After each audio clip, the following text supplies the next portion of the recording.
मित्रों, आज कई मुद्दे हैं, थोड़ा आपको सब्र करें। हमारे कॉलीग्स भी हैं यहाँ पर, अब सब मुद्दों को जितने संक्षेप में हो सकेगा आपके साथ शेयर करेंगे। मुख्य रूप से 4 बिंदु में हम बात करेंगे आपसे। सभी का संबंध है माननीय प्रधानमंत्री हमारे देश के, जो दिन प्रतिदिन, और एनडीए सरकार और मंत्री महोदय और बीजेपी के अध्यक्ष दिन प्रतिदिन हमें उपदेश देते हैं, भ्रष्टाचार के विषय में सीख देते हैं, उदाहरण देते हैं, बड़े बड़े वायदे करते हैं और बड़े बड़े दावे करते हैं। तो हम उसकी सच्चाई, उसके दोगलेपन, उसके आडंबर को आपके समक्ष रखना चाहते हैं। किस प्रकार के डबल स्टैंडर्ड्स भ्रष्टाचार के विषय में इस सरकार ने अपनाए हैं। इस मेन थीम को ध्यान में रखते हुए हमारे जो 4 बिंदु हैं उनमें से 3 इससे संबंधित है। एक मेरे कॉलीग दूसरा बिंदु लेंगे।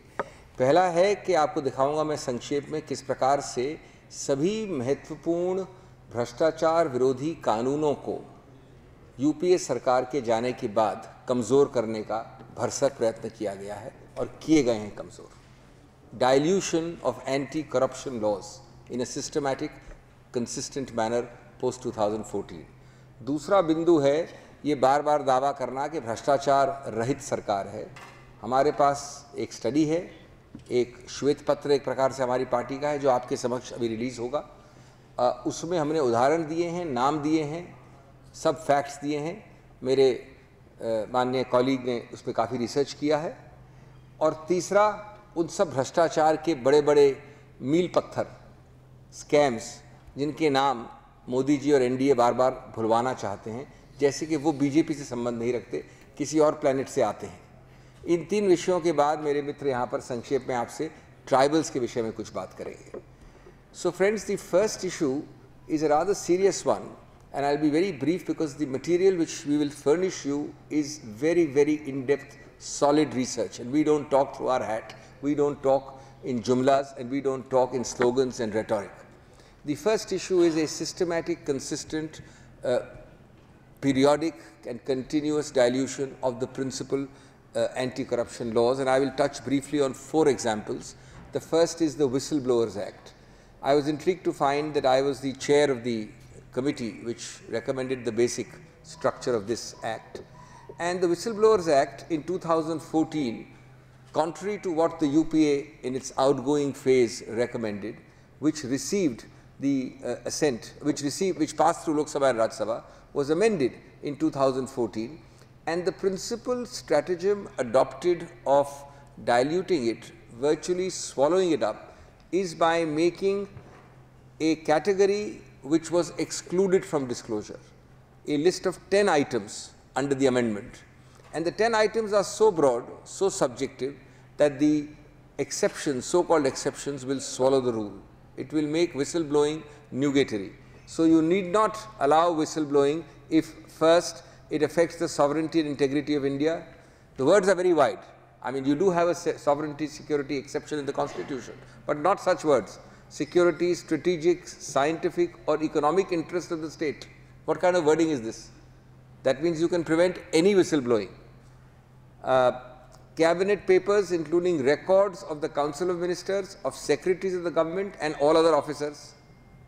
It is very wide. Using a peg which is known to law, you have expanded it completely, precisely for the exception to swallow the rule. Information that has been expressly forbidden by a court or contempt, that's all right, no problem. If the information would cause a breach of privilege, there is no anticipatory breach of privilege of Parliament. Parliament will decide this breach of privilege. It is not that this government officer sitting here will decide in advance that you will not allow whistleblowing because he thinks that Parliament may hold it up for breach of privilege. Information, now look at the width of this, that relates to commercial confidence, trade secrets, intellectual property. Almost everything will be covered if you use such broad words. And I have got 7 other examples. I don't want to take you to details. The paper will tell you. So the first important point is, what is Whistleblowers Act? Our government, our standing committee and then the Parliament passed it. We brought it up. It was our idea. Because in all developed countries and many other countries, it is a major weapon in the fight against corruption. Whistleblowing, which has the twin objectives of protecting the whistleblower and allowing access to important information which leads to and involves corruption and proof of corruption is the heart and soul of an anti-corruption campaign. This government is used to jumlas, to making tall claims, but the reality, the difference between fact and fiction, between rhetoric and reality, is that they have, by an amendment, reduced the scope almost to a vanishing point. And how do you blow the whistle at all after this act is a matter of great mystery. The second example, and you'll see I'm moving a little fast, but it's important because we don't have much time, is the very important Lokpal Act. And again, coincidentally, our committee with 31 members and 17 parties passed a near unanimous recommendation on that. Now, just, very interesting list of dates you must remember. And Mr. Modi has successfully done at the central government precisely what he did for 12 long years as the Chief Minister of Gujarat. We passed it, we brought it in the committee. We then brought it from the committee to Parliament. In 2011, after our committee report, which was done in record 4 months, with almost 150 witnesses and several hours of evidence, it was delayed in Rajya Sabha by the BJP. It got it again referred in May 2012 to a select committee. The select committee report comes in the end of 2012, and finally the bill is assented and brought into force during our time in end 2013 and 2014. Even the delay from 12 to 14 was by daily obstruction by the BJP. And remember how they wrote piggyback on the man whom they called an old man, Mr. Anna Hazare. They wrote piggyback, they abused us, they used vituperative adjectives. Now you reach 2014. From 2014, when Mr. Modi took over, for almost 36 months, he has tried everything available not to promulgate and put into operation this act. Two examples, and I don't want to quote to you Ms. Sushma Swaraj, who said in those days, before she was in government, an old man who keeps fasting to fight corruption and appeals to our collective conscience, the UPA let him down. And 36 months inaction, silence now. Mr. Jaitley said, if fierce and fair anger is there because the government, UPA wants a Sarkari Lokpal, the UPA is acting like a child, unquote. These are people who spoke then and who are now ministers who have done nothing for 3 long years because no one dares open his mouth. One objection takes a 30-second amendment, one line 30-second amendment to say the single largest party. The excuse of the NDA is amazing. It is the most specious and superficial of excuses I have heard, that there is no LOP. And the act, because when it was passed, it was not anticipated that there would be 44 persons. The act uses the word LOP, therefore we can't operationalize it because there is no LOP. Now instead they have brought 2 other amendments, and they could easily have brought this amendment. They brought other amendments to the Lokpal Act when they A, avoided to bring this amendment, and B, they brought retrograde amendments to the Lokpal Act. One major change they brought was in section 44, which said every public servant must declare his assets and those of his spouse and dependent children. They have changed that altogether and said that they will be required to disclose as the government may prescribe. So from a statutory status of disclosure, mandatory, obligatory disclosure in the statute, it is now a governmental executive prescription which may leave out what they like in the prescription. They made this very significant substantive amendment, but chose not to make a one-line amendment saying single largest party can nominate. Result is we have no Lokpal after 3 years. Is this not, friends, utter hypocrisy? And remember, from 2001 to 2013, till Mr. Modi left Gujarat, he did everything possible to ensure that there would be no Lokpal in Gujarat.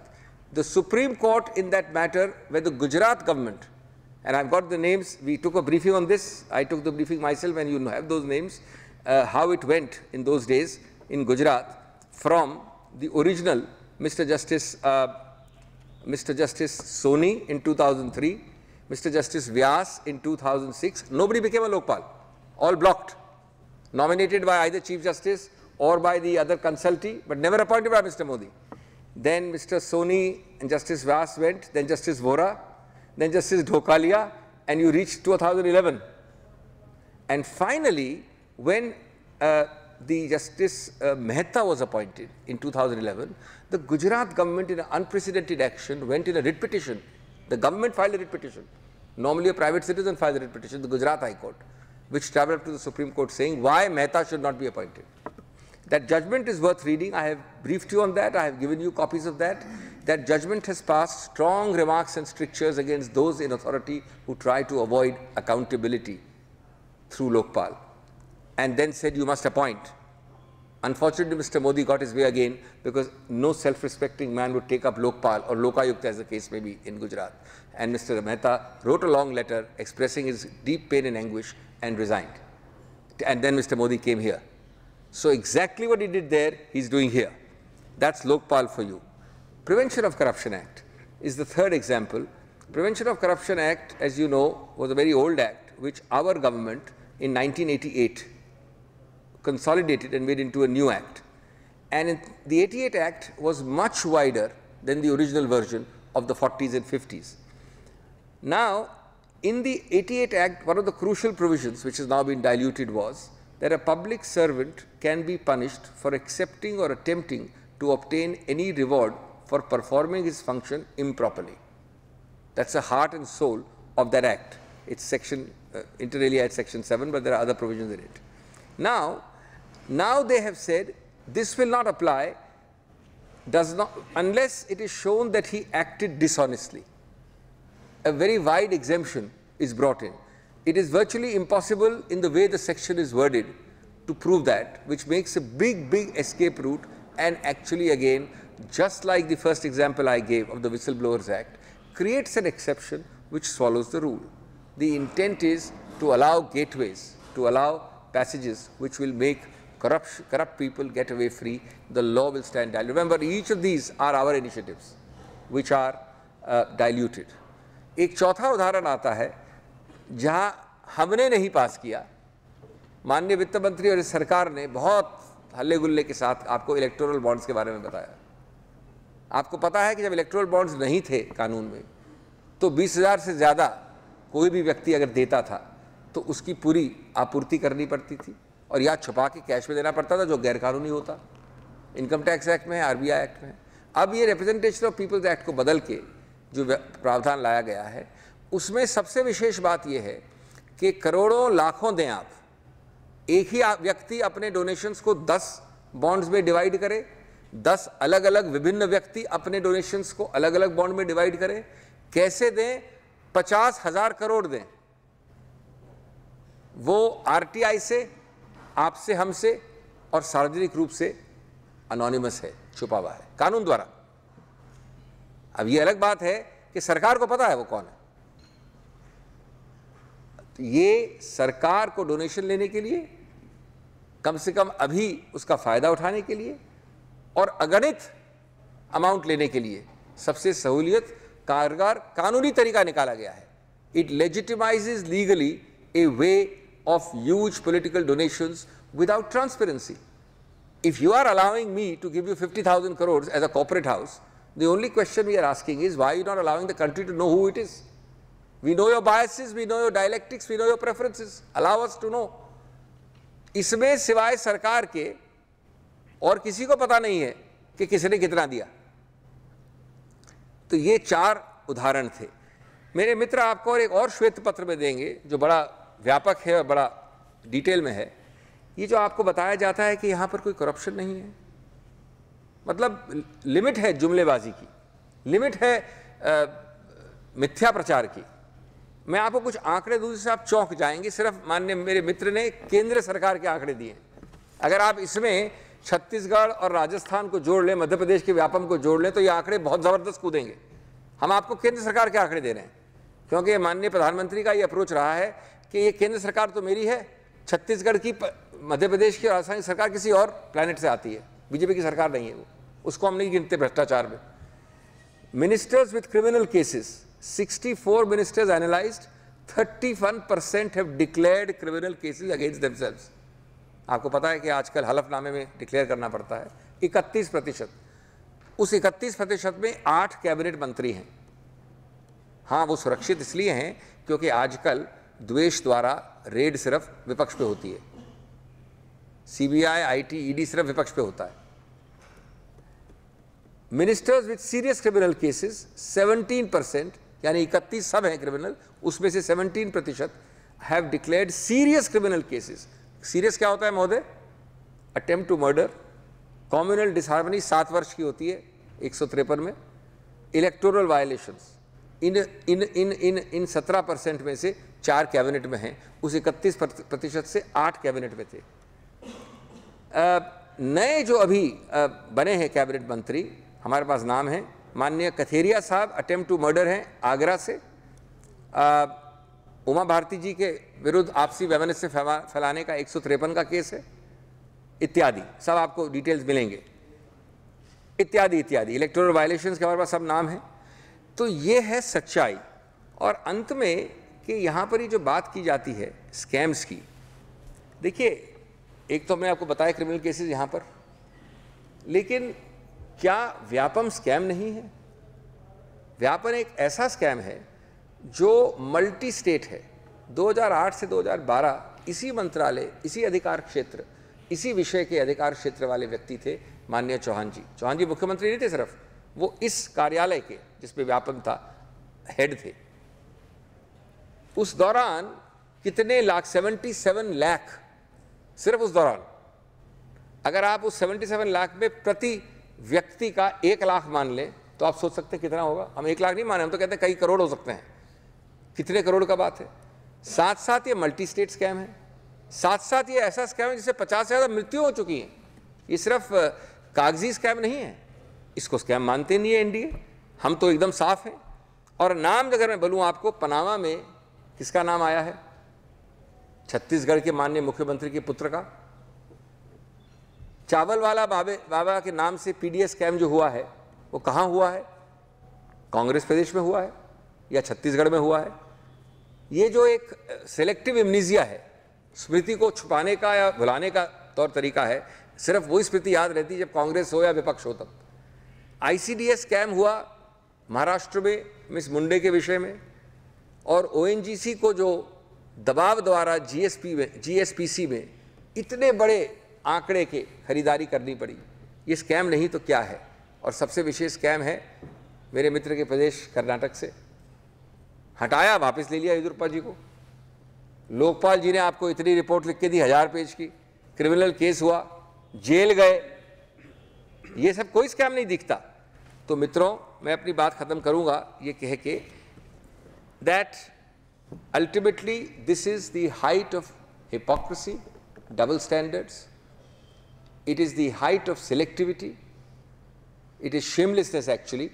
And just yesterday, yet again, we hear our Honorable Prime Minister giving us sermons from the pulpit about eradication of corruption.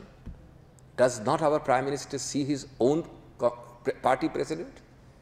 Do you think what you saw in the last 2 weeks in Gujarat was happening because tea leaves and fresh air was being dangled?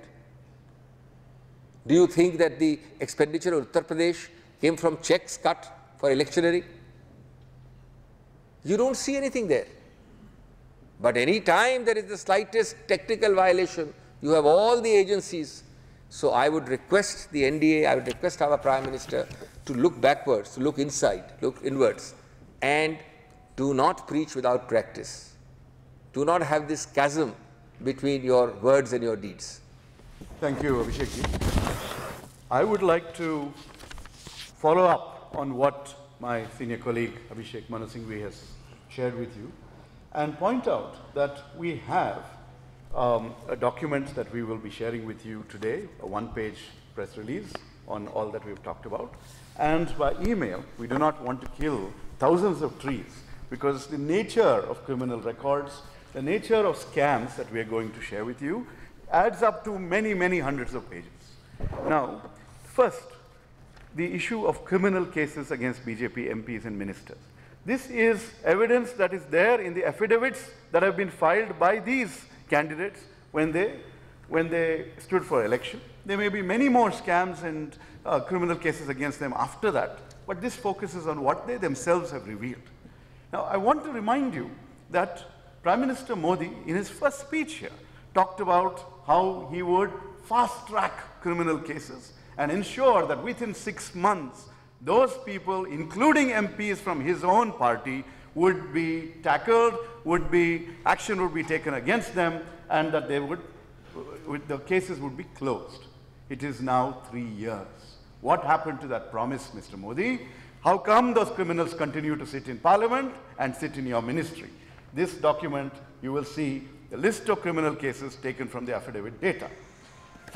Similarly, we are, the AICC research department, which I head, has come up with a white paper on the systematic weakening of anti-corruption laws. He has talked about them. I want to add one point.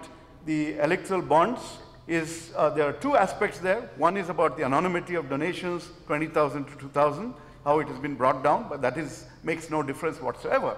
But the basic point is, in a democracy, you want to be able to follow the money. You want to know who has contributed to whom and what the end result in terms of policy change is. And what the electoral bonds proposal does is it eliminates that, shrouds everything in secrecy. How much ever money they make and they take, and they can coerce using all the new powers given to income tax officials, none of us will be wiser. None of us will be able to question them and say, this is what you took from this person or that person. And we objected to Mr. Jaitley's letter to us, asking us, so we wrote this in reply. Yes. I saw Mr. Varaji's reply, saying we are objecting to that anonymity. It is against the interests of transparency and a level playing field in democracy. A third document that we're releasing is the BJP's involvement in scams. This is something that will go on and on and on. We've organized this according to the states. So Chhattisgarh, the first one is the CM's son, our Lok Sabha colleague Abhishek Singh's involvement in the Panama Papers leak.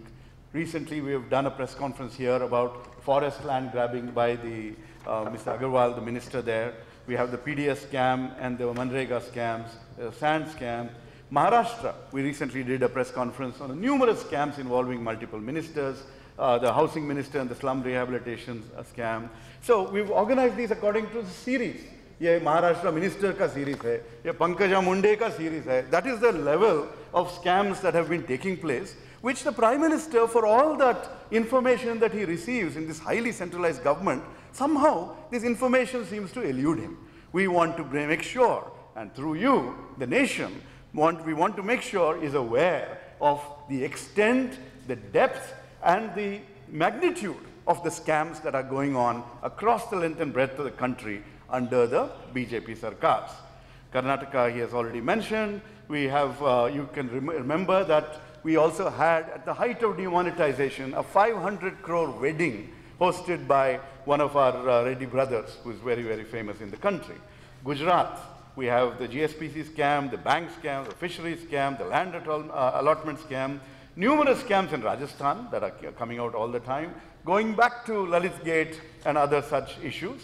Madhya Pradesh, Vyapam has already been mentioned. So there are numerous of these according to different states, Goa, Uttarakhand, etc. And this is material that we will also share with you.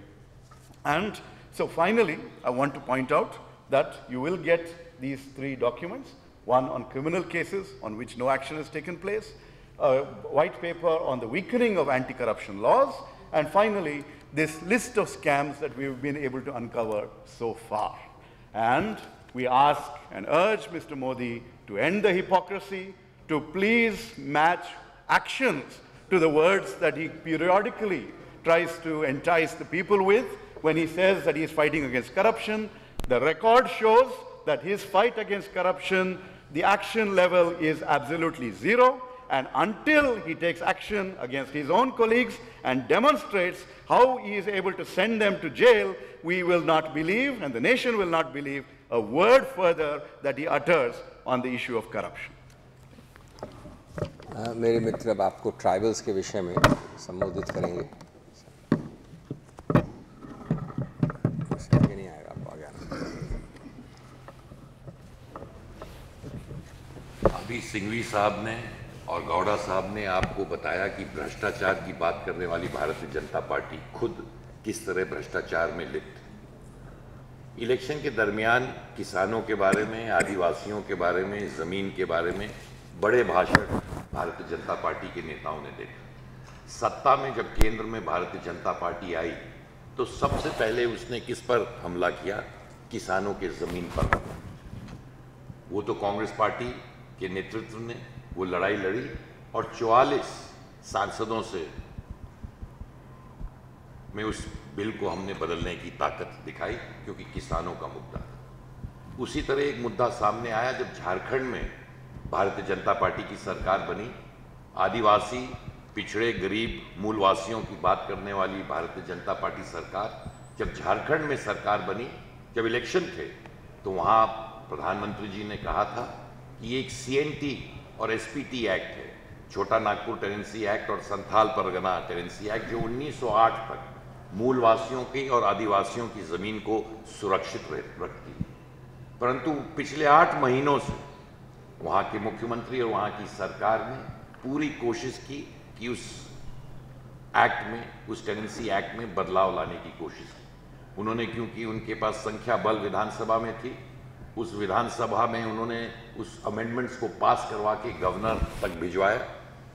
Congress party ने governor के सामने petition रखकर विरोध किया और वहाँ जो हमारे आदिवासी और मूलवासी को जो सुरक्षित रखती है, उन्होंने भी विरोध जताया सड़कों पर। गवर्नर साहब ने उसको वापस लौटाया और हमने लगातार विधानसभा के अंदर और सड़कों पर लेकर उसका खिलाफत की। कल हमारा एक बहुत बड़ा धरना झारखंड में विधानसभा घेराव किया था, जिसमें जिस तरह भारतीय जनता पार्टी प्रजातंत्र का गला घोटना चाहती है, पानी के गोले और लाठीचार्ज हुआ, परंतु जिस तरह की संख्या बल में लोग आए और जिस तरह उन्होंने लोगों को, आदिवासी और मूलवासियों को रोकने की कोशिश की, मैं कह सकता हूँ आज कांग्रेस पार्टी ने फिर से, भले हमारे पास झारखंड में संख्या बल नहीं है, आज विधानसभा में भारतीय जनता पार्टी सरकार ने उस अमेंडमेंट्स को वापस लेने की बात की है। मैं समझ सकता हूँ कांग्रेस, वो आदिवासी की ज़मीन हो, किसानों की ज़मीन हो, उसके लिए लड़ाई लड़ते रहेंगे। और मैं समझ सकता हूँ एक जीत जो हमारे ट्राइबल भाई हैं, आदिवासी भाई हैं, उनके लिए झारखंड में एक बहुत बड़ी जीत हुई है। और मैं समझ सकता हूँ अब, क्योंकि उस अमेंडमेंट को उन्होंने कई बार बदलने की कोशिश की, आज वापस तो लिया है, पर we will remain vigilant and I think it is a big victory for adivasis of Jharkhand today that amendment against their land has been removed.